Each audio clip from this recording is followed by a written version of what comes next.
The topic of today, you are not broken, you are not alone. Now with OCD, it can very much feel like that because the nature of the OCD journey is it feels very lonely. Main reason being is because you're experiencing a mental battle in your head whilst observing other human beings that don't appear to have a similar mental battle going on in their head. Now, what happens with that is, first of all, it's an overgeneralization because we don't know what's going on in people's heads walking down the street.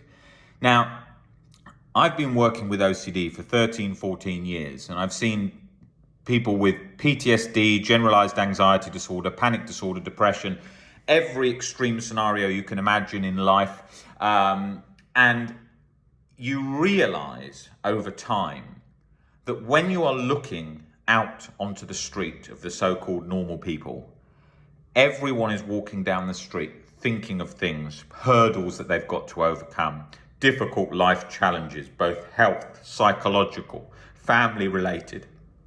So many variations of things that they're dealing with at that time that we are completely unaware of.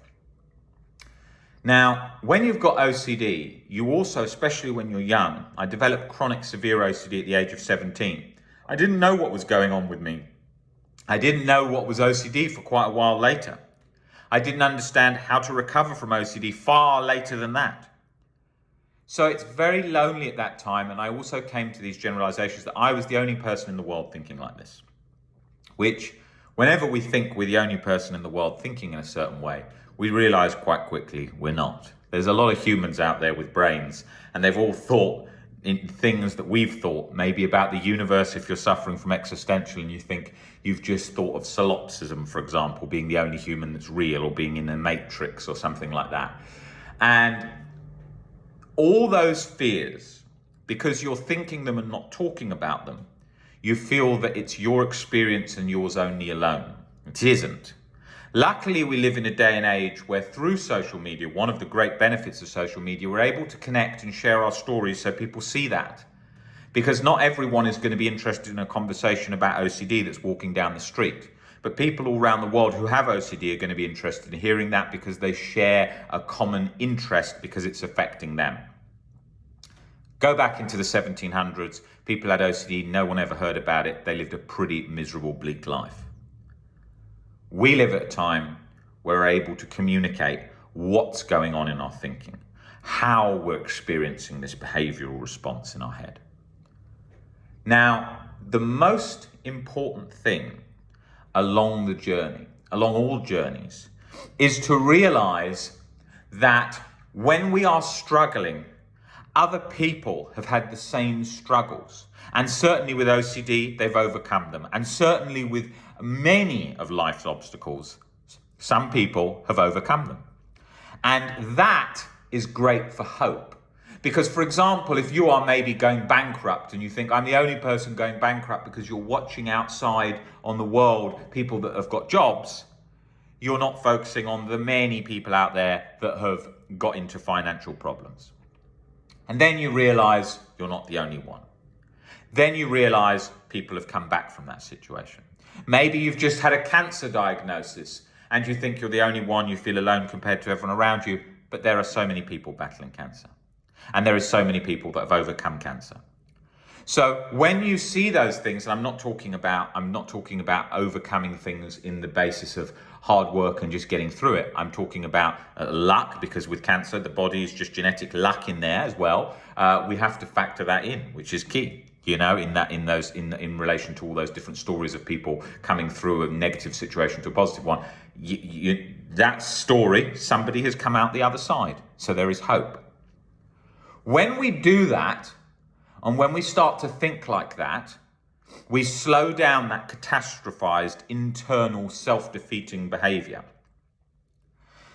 Today, with TikTok being so popular, we work with a huge number of young people between the ages of 18 to 23, and they spend a huge amount of time on TikTok. And they often tell me things that, I saw this in a video, and they take a lot of these things as factual truth when there's so much nonsense on there. Like you'll see things where people are talking about how to become a millionaire in 6 months, and just loads of hype stories. So lots of young people come in and they say, you know, I've got a job, but I'm feeling really depressed because I'm not like the guy on TikTok who's driving a Lamborghini, but he says that it's really easy if you just get up at 3 a.m, work all day and grind. Well, if that was really easy, people that are getting up at 3 a.m, working all day, well, there's certainly a lot of people in very poor, difficult situations that are working all day and night to put food on the table for their family. If that was the case, they would all be millionaire in 6 months. It's not. But we've got this hype culture on social media, especially celebrity sort of hype culture, where you've got a lot of these big speakers that are speaking on topics to create hype. And so that hype is then people don't understand the facts.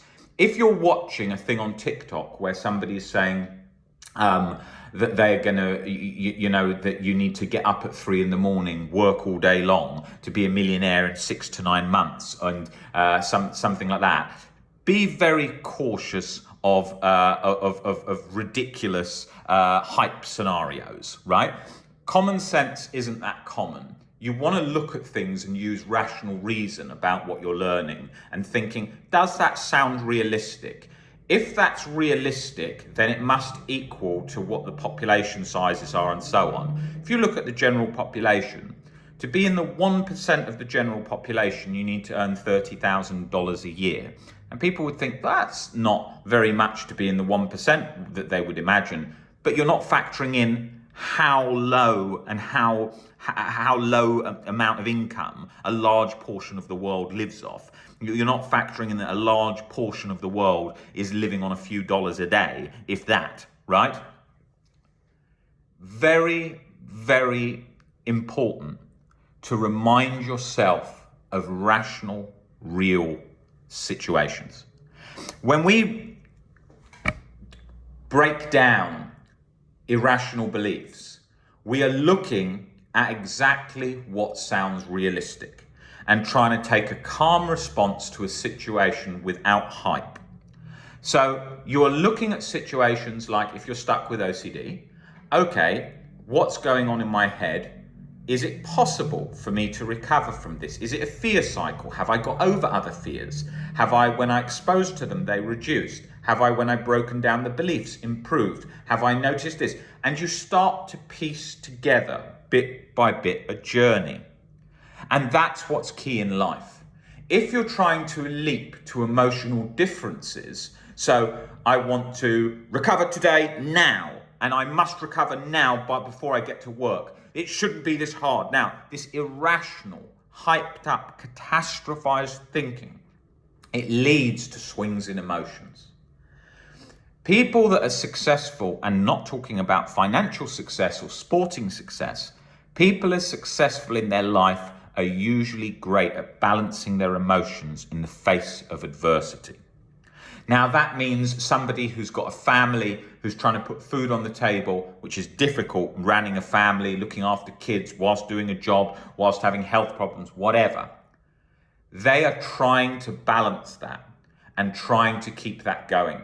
Whenever I look, and they do that usually the best when they're able to help balance emotions and come through difficult adversities collectively, and with a life view as a marathon, not a sprint. Of course, there was the arguments, ups and downs and so on, but there's a balancing process. When I look at people in the street or in meeting people in friendships and whatever, I'm thinking of what people's struggles are, what they're going through, and just the difficulty for the person, the average person, to maintain a family, have a relationship, raise their children, have a job. It's fraught with difficulty. If it wasn't fraught with difficulty, everyone would be smiling ear to ear thinking everything's easy. Because life is difficulty. Life is overcoming difficulty. Even if you are the number one athlete in the world, there's difficulty. People would picture, say, Ronaldo, he's got difficulty today. He's thinking, how do I keep the teams, the people who are funding him happy? How many goals do I score? We could score the most goals, but I'm saying, am I scoring enough? Am I performing well enough to maintain this position? How's my relationship with my family? How's all that going? How is money not corrupted him in some way? And he's thinking, is that influencing how he's raising his children or whatever? There is a million factors that are at play. But we tend to think, oh, this person's permanently happy because of this, or this permanently sad because of that. That's not true. That's not true at all. Because we see people in all different levels of life, in both financial, fitness, health, strength, relationships, whatever, all varying degrees of happiness. I was talking to someone the other day who had 7.5 million followers, very famous in what they do. And I was saying to them, sort of talking to them a bit about happiness related things, and they said they're not very happy. They're looking for a boyfriend, they get thousands of DMs and messages a day, they don't like any of them, and they feel very distant from life. And they're somebody who's all about the show life on Instagram. In reality, you have to look at life slowly. You have to think, how am I going about from the morning, the next couple of hours, breakfast, lunch, whatever, going on, bit work, seeing friends, whatever, right? You've got to look of all those sections, right? Because what people tend to do is this. They fixate on only one aspect. So they fixate on just work and how's my work? Is this? Am I happy? Am I not? Right. You've got to focus on your work. You've got to focus on having your lunch. People say today, with the work culture, people are having lunch in 5 minutes. Yes, but the times that you get to be able to have a longer lunch with friends, think of that moment with the lunch with friends. Think those friends aren't going to be there forever. Don't think of comparison. Think of, how am I doing compared to yesterday? Am I feeling a bit better? Yes. Maybe you're not. Maybe you're feeling really bad. Think about just making it through, still having your lunch and sitting in the sun a bit or whatever. If there's no sun, you're in England. Think to yourself, well, I've appreciated the sun I had on holiday last week, or whatever it is, right? You're looking for the positives and you're looking at why the negatives can be changed, or why you can accept them and change your response to them. So all of these things of slowing down, taking in life bit by bit in all these ways, this is the key to life, because you are being bombarded at the moment with information at 100 miles an hour as technology is growing exponentially. And on TikTok, especially when I see so many young people very sad or very frustrated and feeling, because comparison's being forced in your face with TikTok. And it's like, ask yourself things about your life that you wanted or you thought a couple of years ago. And then think about, now, when I was 17, all I wanted to do was go to the gym. All I wanted to do was work out and be in great shape. And I said, when I'm in that shape, I'll be so happy, I'll be whatever, right? Then you get in that shape. Then you want something else. When I had an injured neck, I thought, oh, when the pain's gone from that neck, I'll be so happy. Then it's something else. People often say, if I lived on a beach, I'd be permanently happy. You wouldn't, because you'd get bored of the beach. Because the brain is constantly looking for the next thing. So therefore, that we know that with happiness, we've got to be involved in things, a lot of meaningful things, but things we enjoy, passions, hobbies, relationships, friends, all these things. And that's going to bring richness in terms of happiness to life. But if you chase happiness, it slips through your fingers. It's a moving target. So you can't chase it. You've got to go about your life as usual. And if it comes in, it comes in. The other thing that people make a mistake about is they believe that happiness is like the only thing. It isn't. There are days when I'm not super happy. I'm having to do a lot of chores or something in some way, form or another. But the process of it, they're kind of enjoyable in what you're doing, and you're going about it, and there's different things in the day that make up sort of moments of a nice experience in some way. But I wouldn't say ecstatically happy. Think of the times we were the happiest. It's usually like maybe relating to water as a kid, being in a water park or something. You're not going to be in a permanent water park, but you'll remember those really happy moments. Maybe you got this toy, maybe you played this video game, maybe whatever. But then what we do is we then try and fixate on that and try and sort of suck all the happiness out of it. I know I do. If I hear a song, someone sends me a song and says, what do you think of this? I play it 100 times to suck out every bit of that dopamine, right? So I do know I do that. I'm human. I do those things. And I'm very sort of somebody who does go 0 to 100, not in an anxiety, depression way of 0 to 100, which I certainly did do, but in terms of just how I live my life, often getting really fanatical about one thing and bored of another thing. I do a bit of that, because as a human being, you are not someone who's going to be perfectly balanced going through life. We all go about life in different ways. Like Nick is obsessed with climbing, and he's obsessed with going to Ultra in Miami. And he does these things and he loves it, right? But in the process of all that, he has a great balance with life and everything else, and the work he does and all these different things. So it's a mixture, that whole journey. Now, the next thing that you want to be thinking about is when you feel really alone with OCD and you're feeling really stuck and you're feeling very separate to the world with all these different things going on in your head, is to remember that emotional states is changing, even though it feels like it's locked off with one state currently as OCD's latched on into that part. I know I certainly felt like that when it came to chronic guilt and harm that was locked on 24/7. I thought, how am I ever going to get out of this emotional state? It just feels like constant on trial 24/7. Well, those states change as you change through the breaking down the layers of acceptance. You get to a much deeper level of acceptance. It's like taking layers off an onion. But you've got to accept at the beginning you're going to feel uncomfortable. It's really not going to feel great a lot of the time. But you're working in a direction that's the way you want to go. The same as if someone's in prison. They're not out of prison yet. They think, oh, I'm going to build my life out of prison. But they can still read books and educate themselves now whilst they're in prison, so that when they get out, they've taken that opportunity of knowledge, which then they can then use in the outside world. So everything in life is utilizing the time that you have now to your benefit. People come in to me all the time and they say, Rob, I'm bored. Bored is always an excuse. There is never a reason to be bored, ever. You have thousands of books, you have thousands of videos, thousands of everything to learn, to study. It's boredom is a kind of laziness to push into some discomfort for the next level of your life. There is never a reason. Every day I think, how have I got enough time in this life to do what I want to do?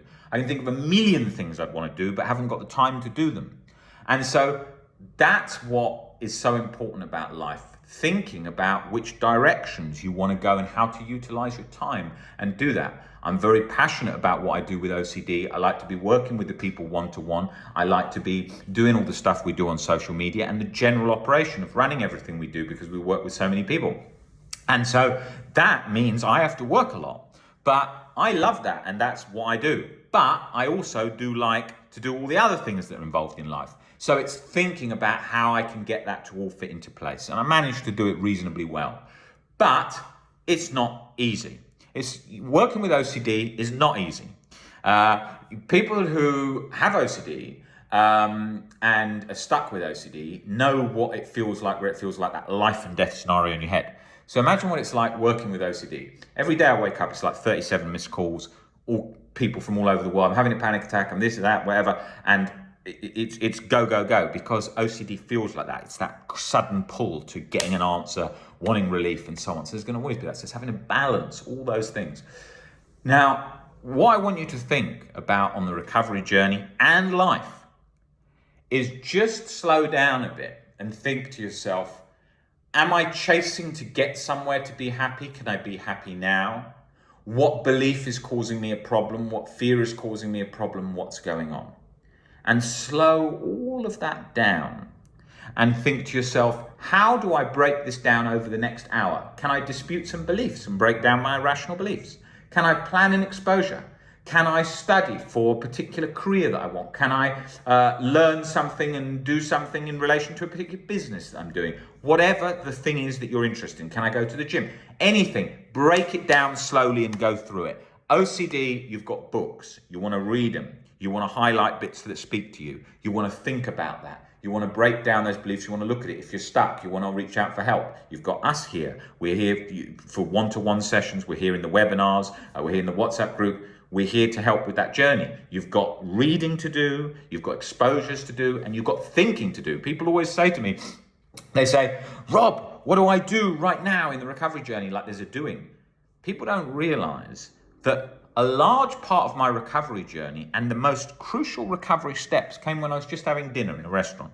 I was sitting there, I was looking at life and I was watching someone go by and I was watching like a homeless guy go by and I was thinking about my rational beliefs and thinking, okay, this wouldn't be that awful if that, and if that happened, it wouldn't be scary. So like say, for example, when I had a fear of going to jail or a fear of harm, whatever, and then I'd see like, say, a homeless guy walking along and then I'd watch him sit down and I'd see him eat a sandwich. And I'd look and then I'd think in that moment, hold on, that guy's reasonably not anxious. I just saw him smile at a few people. Okay, of course you can be feeling terrible inside and smile. We certainly know that when it comes to mental health. But I just watched a few things and then I thought, okay, so that's a worst case scenario fear, being rejected by everyone and being on the street, but that doesn't look so bad, right? And then just looking at my beliefs again and working through things. And then you piece together your new life philosophies and how you see things calmly, more rational. Or maybe I was visiting someone in hospital who was very ill, and I watched them and I said, how have you been? And then they said, yeah, it's been pretty bad. I just, these things have happened, but I just had this nice drink someone brought in, and the bed's not been too bad. And I've been speaking to this guy next to me, and whatever. And then I thought, this is interesting. This is not as scary as I thought in lots of ways, whatever. And you're breaking down those irrational beliefs that consume you. How many people come in that say, I'm so scared of being crazy and getting locked up in asylum? It's like mental hospital is like a crap hotel these days. So many people come in from mental hospitals, and it's like, you think in your head like straight jacket, thrown into a padded room, left there forever, no family, everyone hating you. It's like, you've got to break these things down more rationally, and also not chase to get certainty on all these answers. And that's a key part of life. So it's the realization that you're going to have all these changes in perspectives as you go along through life. They're not all going to be just forced and fixed and done on paper in 2 seconds. They come about through gradual realizations in your life. And so have a think about that. Have a think about that journey and all the parts that it's made up of. And that's so important. Obviously, what we do is we try and get those shifts happening in your head, so show you where you're thinking in a certain way, and then create the shift in beliefs by disputing your rational but irrational beliefs to get in there and show you where you're thinking, sort of catastrophizing, where you're really stuck with fear and all these different things, and then helping you to break those down, because it's difficult to do it on your own. If it was that easy, everyone would just recover very simplistically, but it certainly isn't. But once you're going along the path bit by bit by bit, you can start to see things in layers coming off, and you've got to practice like looking at things in life and saying, okay, what's my belief here? How could I see this differently? Bit back, forth, back, forth, back, forth. And you get there, and it then alleviates the chronic illusion of the fear illusion that's there, the bluff. That breaks down, and that chronic anxiety and chronic guilt breaks down as the brain starts to see it isn't exactly the picture it's painting. So that's key. So go through those steps, work through things, and we're here for you. If you want help, email us info@ocdrecovery.com. We usually get back to you the same day, and we're there to help you along the journey. And just persist each day, put in the time each day, put in the effort each day, not compulsively, but working through things bit by bit, and you will get there.